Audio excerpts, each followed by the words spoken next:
water loop.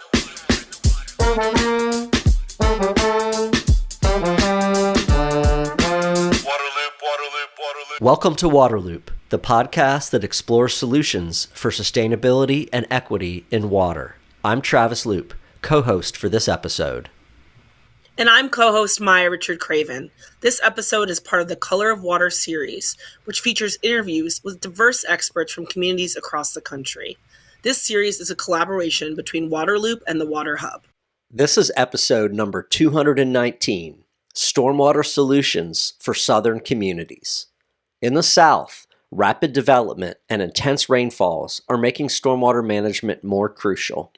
In this episode, these challenges and some solutions are discussed with Vinicius Taguchi, an extension associate at North Carolina State University. He highlights Wilson, North Carolina, as an example of a community with stormwater problems exacerbated by a history of segregation, a situation found across the South. Vinny talks about a range of mitigation strategies, from traditional ponds to green infrastructure, as well as technology's growing role. Stormwater management, he stresses, involves collaboration across disciplines and offers diverse opportunities for students interested in environmental stewardship.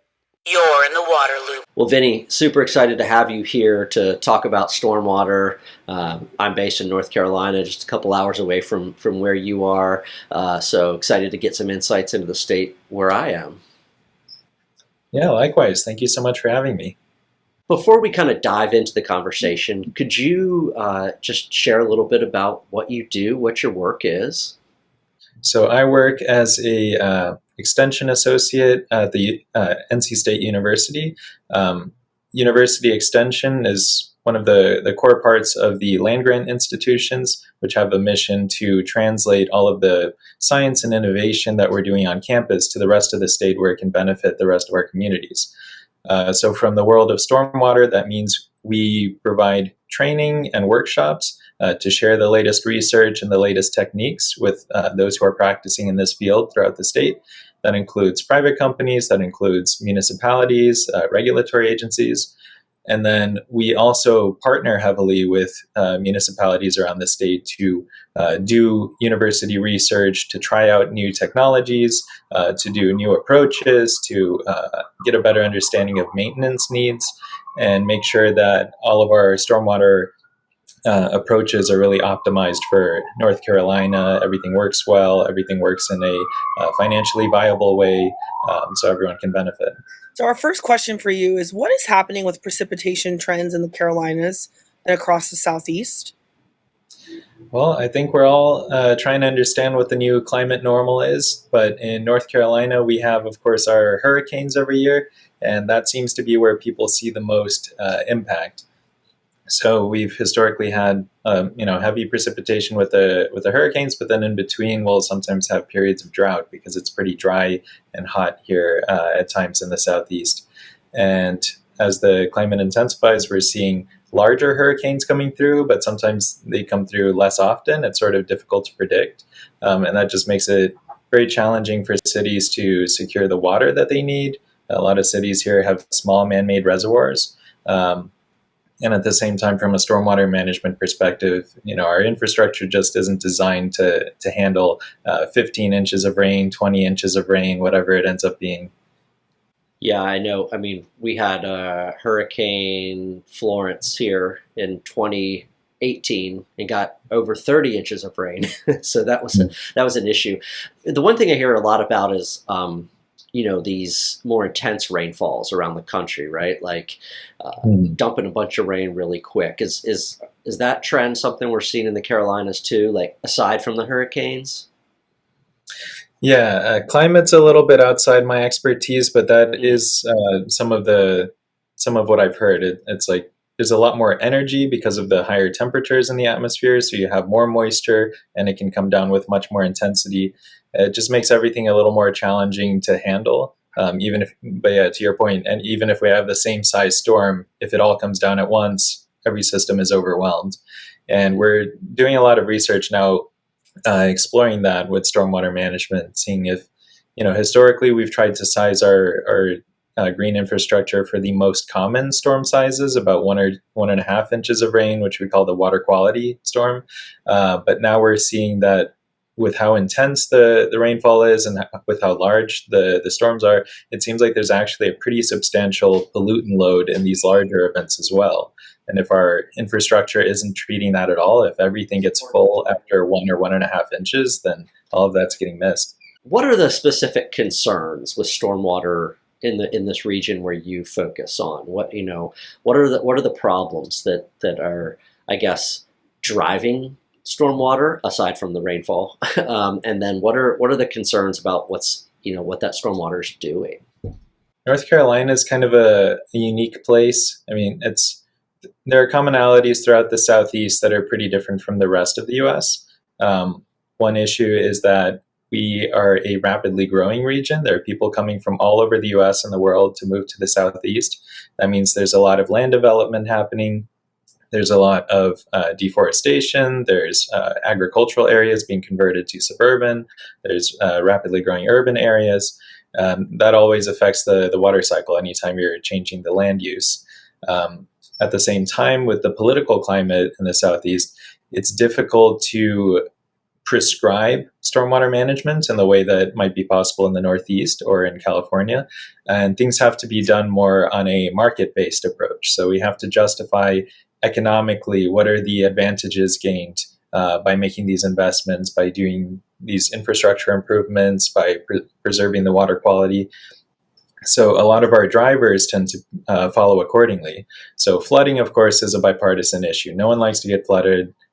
Any time you're dealing with that, with the large hurricane events, that's something people can get behind. When it comes to water quality, we tend to prioritize sediments, erosion, turbidity, and nitrogen, because that's what's affecting our estuaries on the coast. That relates back to fishing, especially shell fisheries. So for the same reason, bacterial pollution is a big concern. It stops people from being able to swim in the waters. In the mountains, since North Carolina, of course, has a diverse topography, in the mountains, they worry about thermal pollution because that affects trout fishing. So it really depends on who you talk to and how they interact with the water around them. But the issues follow accordingly. Well, it sounds like there's a lot going on with stormwater in North Carolina. Can you share the story of Wilson, North Carolina as an example of segregation impacting stormwater and the work that's happening there to address it? Absolutely. Yeah, so Wilson, North Carolina is the place where we do a lot of work. They've been an excellent partner with us, and we've been able to do a lot of research projects. I have gone the wrong way. I have a Wilson hat here to prove it. But anyway, so Wilson is kind of came to fame. Its claim to fame is it was once the world's largest tobacco market. So it's a rural community with a heavy agricultural presence and a history of manufacturing as well. But then, of course, being in the South, we had the Civil War, we had segregation, Jim Crow, all of that. And what that did was it sort of created a dichotomy in our communities where half of the city, Wilson being a place where the population is more or less equal between black and white individuals, and then a smaller group of Latino. So with the black and white communities being approximately equal, segregation sort of set up that line in the sand. This half of the city is going to be black, this half of the city is going to be white. And the infrastructure investments that happened over time sort of followed suit, with most of the investment and maintenance and updates happening in the white part of town. Then after the Federal Housing Administration came through with racial redlining and mortgages, that sort of made those changes permanent. So even after the racial restrictions on redlining were overturned, after people were free to live wherever they want finally, it's difficult to change a community. So people still have gotten used to living in a certain place. People can afford to live in a certain place. So that distinction between the black and white part of town is still pretty evident. In Wilson, it's the east side of the railroad tracks. That is the historically black part of town. And we see that, they tend to have a lot of flooding issues. The drainage infrastructure that was built originally just isn't quite what it needed to be. And the city of Wilson now is a pretty progressive place. It has even representation on the city council between Black and white residents. And so they're making a lot of intentional efforts to remedy that. So there's a lot of new projects going in to East Wilson to try to address the flooding concerns and make sure that all of the residents are being treated equitably. But again, since everything is sort of market driven in North Carolina, it's difficult to just solve problems. We need to do things in a way that's financially sustainable. And where that comes into play with stormwater is that most of the, let's say, for example, green infrastructure investments, you don't want to tear out a perfectly good parking lot and put permeable pavement. You want to go to a place where the asphalt already needs to be replaced and then secure some additional funding and say, hey, why don't we do permeable pavement here? It's a great opportunity, save some money. And so most of the green infrastructure investments happen where development is already happening. And because of the nature of segregation and the way the communities are laid out, most of the development is happening in the white part of town. So that's where most of the outside investments come. That's where most of the infrastructure ends up happening. And that's where we see a lot of our stormwater projects going in.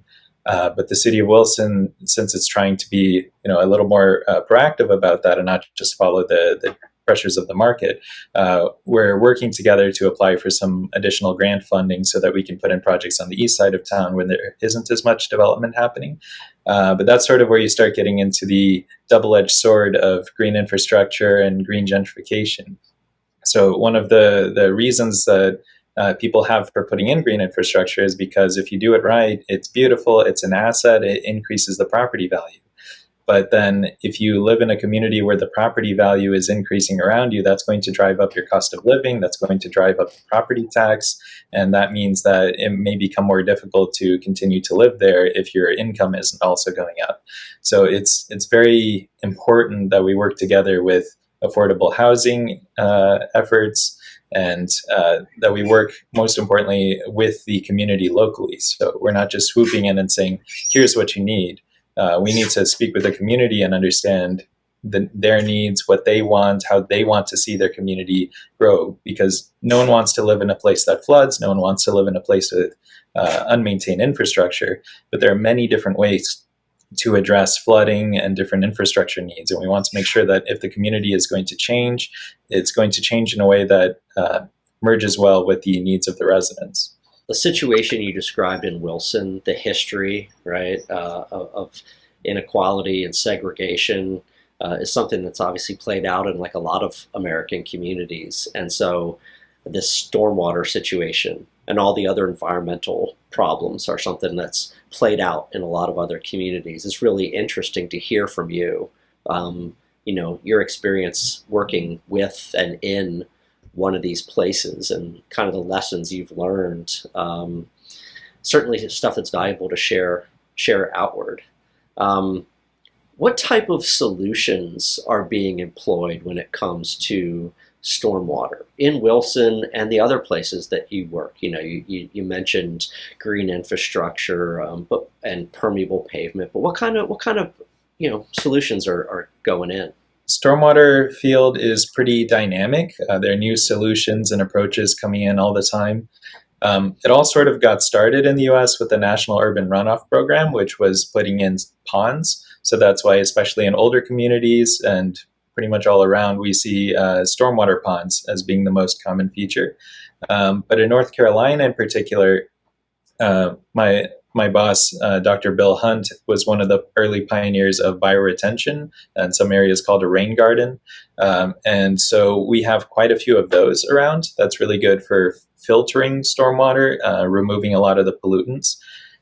And increasingly, we're seeing interest being given to wetlands, to different practices involving trees, different kinds of filtering practices. Nowadays, there are a lot of proprietary systems as well, using cartridge filters and different devices that are easy to maintain or can really capture garbage or sediments. So yeah, it's pretty dynamic. There are many options available depending what the problems are. Okay, and how is technology being employed in stormwater management? Mhm. Yeah, technology is one of those exciting things that is sort of making a lot of the challenges with operating and maintaining green infrastructure a little easier to handle.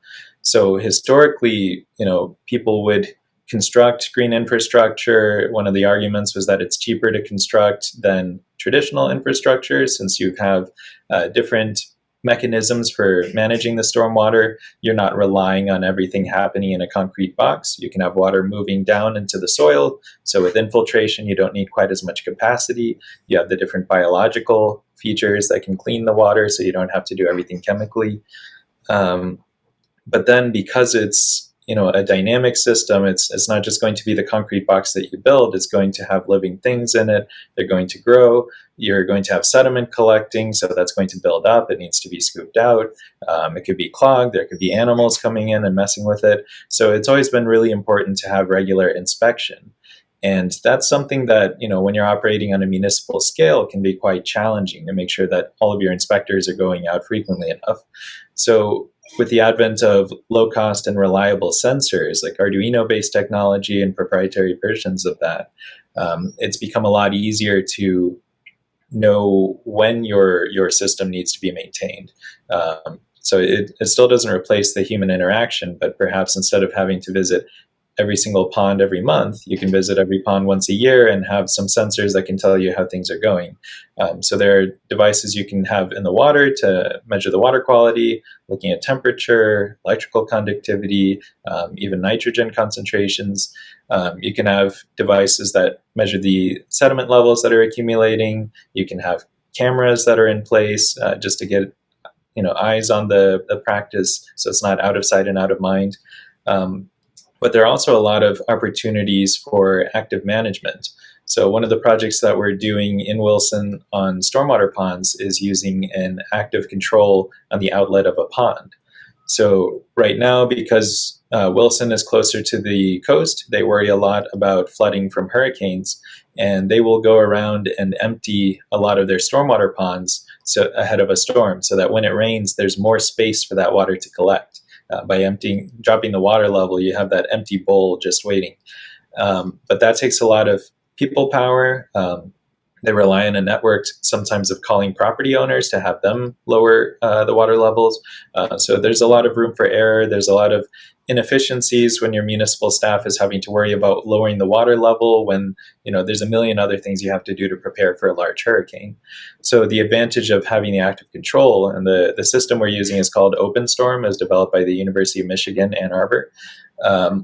And what that allows you to do is automatically, using the internet and a connection to a smart valve, you can open that valve and lower the water level. And then there's a water level sensor, an ultrasonic sensor that sits above the pond water, and it can tell us what the water level is at. So you know whether it's working or not, and whether you need to quickly send someone over to clean up the valve because the water isn't flowing. So you get that instant feedback.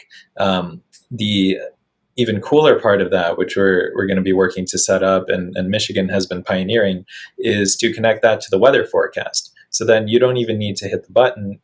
The pond knows how much rain is supposed to fall into it, and it can empty ahead of it just that much. That's particularly important for ponds that serve multiple purposes. If it's a reservoir of some sort, if it's a recreational area, one of the ponds we're working on is a golf course. So they want that golf course pond to be up to its normal level most of the time because it's an amenity for the golf course. They don't want it to empty out ahead of a rain and then the rain changes, they didn't get enough rain and now they have an empty pond.